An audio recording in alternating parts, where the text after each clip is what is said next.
Do'stlar, sizlarga traversingni gulini ternaq chiqarishda sizlarga ko'rsatamiz. Bilganlar biladi, lekin kommentariyada unaqa haligi biz ham bilamiz deyish keragi yo'q. Ko'p gapirishga ham keragi yo'q.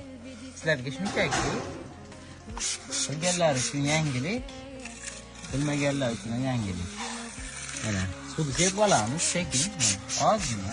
Andavamiz silovroq yurish uchun suv sepiladi. Ozgina tarlab, sekin mana holatiga qarab bizga bosib qo'yamiz. Yaxshi chiqmasa, qattiqroq bosib olamiz.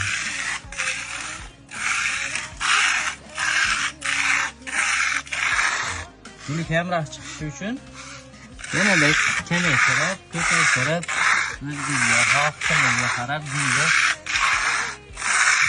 chiqaraveramiz.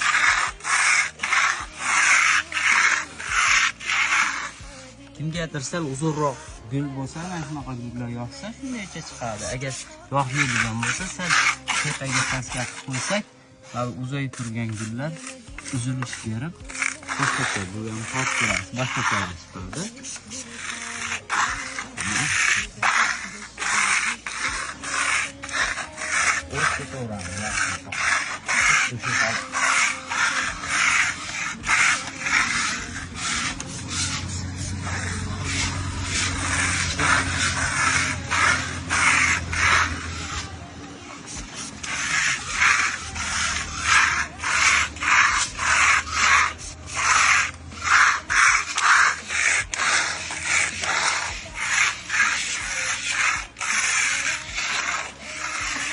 Sekin orqaga qaytib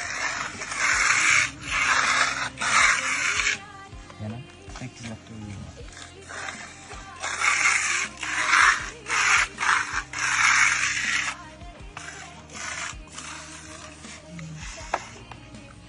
Yo'qsa, lamp bilasizlarmi? O'chirib, tirs-tirs ketadi.